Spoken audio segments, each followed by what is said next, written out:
Hello students, welcome to Sentence online classes. Students, we are working from home. Today we will discuss the topic potentiometer. Students, potentiometer एक multipurpose device होती है जिसका use हम किसी भी cell का EMF निकालने में, सेल का इंटरनल रेजिस्टेंस निकालने में, दो सेल के ईएमएफ को कंपेयर करने में या सेल का इंटरनल रेजिस्टेंस फाइंड आउट करने में हम यूज करते हैं। तो कह सकते हैं this device is used for following purpose. First one is to find EMF of a cell. Second, to find terminal potential of a cell. Third, to compare EMF of two cells. Fourth one, to find internal resistance of a cell. Okay students, now pause the video and note it down. Student, now we have to discuss principle of potentiometer. तो student सबसे पहले हम यहाँ पे potentiometer के बारे में देखते हैं कि एक्चुअल में क्या है। पोटेंशियोमीटर में हम 1 मीटर से लेकर 10 मीटर लेंथ तक का वायर यूज करते हैं, लेकिन जनरली इसमें 4 मीटर लेंथ ही यूज की जाती है। जो हम प्रैक्टिकल में यूज करते हैं 4 मीटर लेंथ को जनरली यूज करते हैं। तो बेटा ये 4 वायर्स हैं, हर एक 1 मीटर लेंथ का है, तो टोटल लेंथ बेटा कितनी हुई 4 मीटर। और ये मेटल स्ट्रिप्स होती हैं, इनका रेजिस्टेंस नेग्लिजिबल होता है। ओके बेटा, यहाँ पे हम एक की यूज करते हैं के, यहाँ एक रेजिस्टेंस होता है वेरिएबल रजिस्टर, जिसकी हेल्प से हम इस सर्किट में करंट को कम या ज्यादा कर सकते हैं। यहाँ पे एक प्राइम वो क्या कहते हैं उसे ड्राइवर सेल होता है, ड्राइवर सेल। बेटा ये सेकेंडरी सेल होता है, सेकेंडरी सेल होते हैं जिस सेल को हम अगेन चार्ज कर सकें। ओके बेटा, इसका ईएमएफ हमारा कितना है ई है। अब ये हमारा पोटेंशियोमीटर होता है। बेटा जिस एंड पर ड्राइवर सेल का पॉजिटिव होता है उस एंड को हम जीरो एंड कहते हैं। तो जैसे यहाँ पे हम देख रहे हैं एंड ए पर इस ड्राइवर सेल का पॉजिटिव है। ड्राइवर सेल क्यों कहते हैं? क्योंकि यही सर्किट में करंट को ड्राइव करता है। तो बेटा ये जो एंड ए है इसको मैं लिखे दे रहा हूं, ये कौन सा एंड कहलाता है? Zero end of potentiometer. तो बेटा अगर मैं इस सेल से करंट दूं तो मान ले भाई कितना करंट जा रहा है इस पूरे में, आई करंट जा रहा है, ऐसे है ना। अब एक चीज देखो, अपना वायर का कुछ ना कुछ रेजिस्टेंस होगा। अगर मैं इतनी लेंथ लूं, करंट तो फिक्स है पूरे में, आई करंट है। अगर लेंथ कम लूंगा रेजिस्टेंस कम होगा, वोल्टेज भी ड्रॉप कम होगा। लेंथ ज्यादा लूंगा रेजिस्टेंस भी ज्यादा होगा, वोल्टेज ड्रॉप भी ज्यादा होगा। तो आप देख रहे हो जितनी ज्यादा मैं लेंथ इस वायर की लूंगा उतना ही ज्यादा रेजिस्टेंस होगा, उतना ही ड्रॉप ज्यादा होगा। और बेटा मैं ध्यान रखना, ये जो वायर है एवी, ये एक्चुअल में किसका वायर होता है? एलॉय वायर होता है। एलॉय वायर होता है, हमें पता है लगा रेजिस्टेंस ठीक ठाक होता है। और मैं एग्जांपल दे दे रहा हूं इसमें, जनरली जो हम यूज करते हैं वो यूरेका का यूज करते हैं इसमें। ओके बेटा, तो आपने देखा अगर मैं वायर की लेंथ ज्यादा लूंगा तो रेजिस्टेंस ज्यादा होगा, तो करंट फ्लो होने पर उसमें ड्रॉप भी ज्यादा होगा। तो बेटा यही इसका प्रिंसिपल होता है कि voltage drop across any section of potentiometer wire remains directly proportional to the length of that section. But बेटा हमें दो चीज यहाँ पे ध्यान रखनी है, एक तो पोटेंशियोमीटर में कांस्टेंट करंट फ्लो हो, और पोटेंशियोमीटर का जो एरिया ऑफ क्रॉस सेक्शन है हर जगह कैसा हो? यूनिफॉर्म हो। ऐसा ना हो कहीं वायर पतला है कहीं वायर मोटा है। तो बेटा हम कह सकते हैं according to it potential drop across any section of potentiometer wire remains directly proportional to proportional to the length of that section. Okay बेटा, दो कंडीशन कौन सी थी? Provided a constant current is flowing in wire and area of cross section of wire is uniform. Okay बेटा, ये principal है इसका। अब बेटा हम इस प्रिंसिपल को प्रूव करके देखते हैं कि हमने जो एक्चुअल में सारी बातें बोली वो सही है या नहीं है। अब इसको प्रूव करते हैं। Now pause the video and note it down.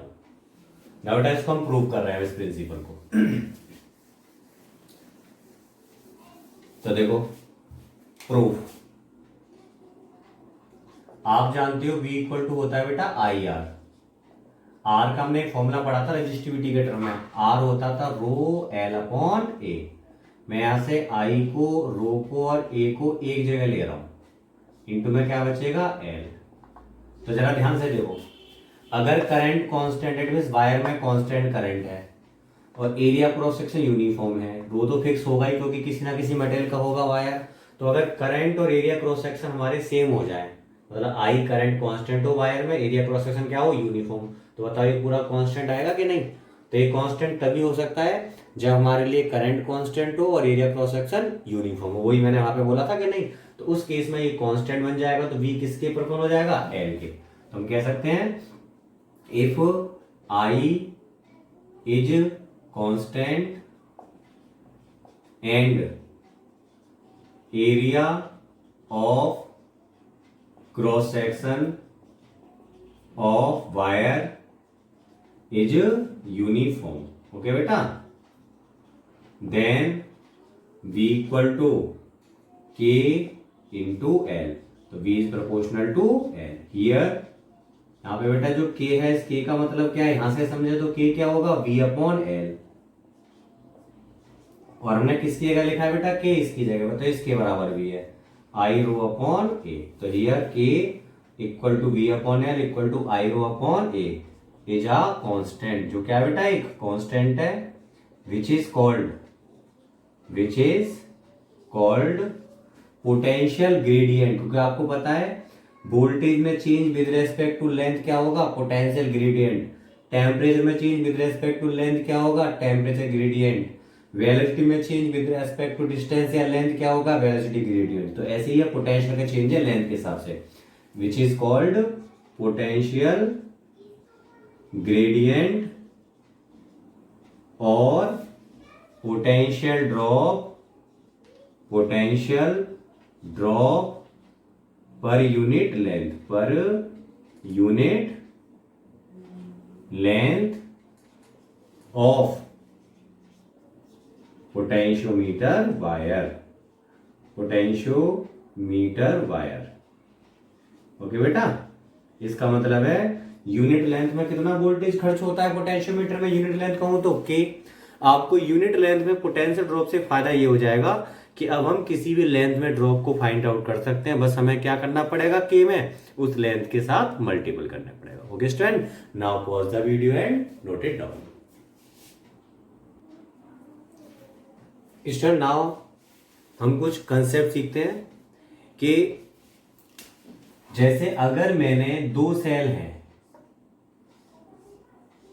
इन दोनों सेल को मैंने एक रजिस्टर के साथ ऐसे कनेक्ट किया हुआ है। ओके बेटा, ऊपर मान लिया 10 वोल्ट है वोल्टेज, नीचे वोल्टेज है बेटा 5 वोल्ट। मैं यहाँ पे लगातार इस 10 वोल्ट को अब चेंज करता जाऊंगा, जरा देखना रिजल्ट क्या निकलेगा। शुरुआत में देखो ऊपर 10 वोल्ट है, नीचे 5 वोल्ट है। तो अगर मैं देखो यहाँ पे किरचॉफ का वोल्टेज लॉ भी लगाता हूं तो बताना कितना वोल्टेज होगा? माइनस से प्लस हुए तो प्लस का 10, प्लस से माइनस हुए तो माइनस का 5, तो बेटा कितना वोल्ट आएगा? 5 वोल्ट। इट मीन्स 5 वोल्ट की वजह से इसमें करंट फ्लो होगा रजिस्टर में। और करंट बेटा कहां से कहां फ्लो होता है? हमेशा हाई टू लो। तो यहाँ पे 10 पे हाई है तो करंट की डायरेक्शन बेटा ये रही होगी, है ना, करंट ऐसे जा रहा होगा। ओके, तो मान लिया मैंने करंट, हम जानते हैं करंट कौन डिटेक्ट करता है? गैल्वेनोमीटर। तो हमने माना इस सिचुएशन में गैल्वेनोमीटर में ऐसे डिफ्लेक्शन आ रहा है, ओके बेटा, ज्यादा करंट होता तो डिफ्लेक्शन ज्यादा होता है, कम करंट होगा तो कम होगा।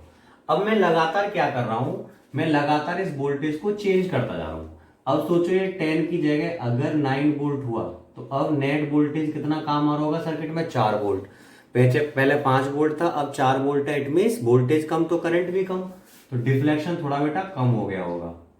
अब मैंने इसको कर दिया बेटा 8 वोल्ट।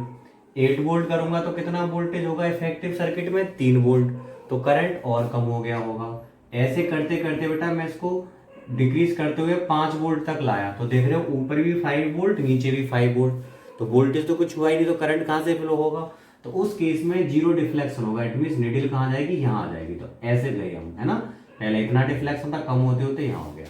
अब मैं क्या कर रहा हूं, उसको 5 वोल्ट से कम कर रहा हूं बेटा, मैंने इसको किया 4 वोल्ट। अब देख रहे हो 4 वोल्ट है तो नीचे वाला सेल बड़ा हो गया कि नहीं, ऊपर 4 नीचे 5, तो अब करंट उल्टा फ्लो होना स्टार्ट हो जाएगा। अब करंट ऐसे नहीं होगा, अब करंट कहां जाएगा बेटा, उल्टी डायरेक्शन में ऐसे जाएगा।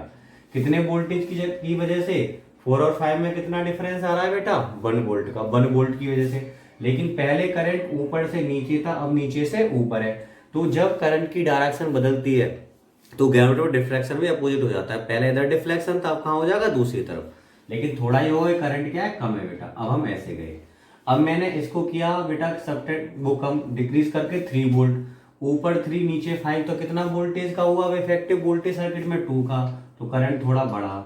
इसको मैंने 2 वोल्ट किया तो 3 का डिफरेंस आया, करंट और बढ़ा।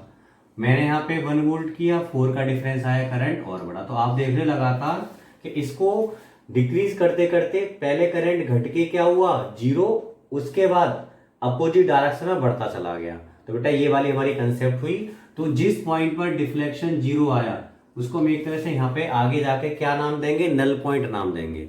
तो जिस पॉइंट पर गैमेटर में डिफ्लेक्शन 0 आया करेगा हम उसको किस नाम से जानेंगे, नल पॉइंट। तो हम देख रहे हैं लगातार ऐसे वोल्टेज वेरी करने से पहले करंट डिक्रीज होकर 0 हुआ, लगातार डिक्रीज करते करते वोल्टेज को, उसके बाद करंट अपोजिट डायरेक्शन में बढ़ना स्टार्ट हो गया। तो हमने देखा डिफ्लेक्शन दोनों तरफ था, इधर भी और इधर भी। तो बीच में 0 लाने के लिए क्या जरूरी है, डिफ्लेक्शन 2 साइडेड होना जरूरी है। अगर 2 साइडेड डिफ्लेक्शन आ रहा है तो पक्का हमें बीच में पॉइंट मिल पाएगा। ओके बेटा, तो ये कंसेप्ट हमें याद रखनी है, क्योंकि हमें जो पोटेंशियोमीटर की स्टडी करनी है, जो सारे इसके यूजेस पढ़ने हैं, उसमें इसी कंसेप्ट का हम हर जगह यूज करेंगे। तो बेटा इसको हमें अच्छे से रिवाइज करना है टाइम टू टाइम और याद रखना है। ओके बेटा, now pause the video and note this concept.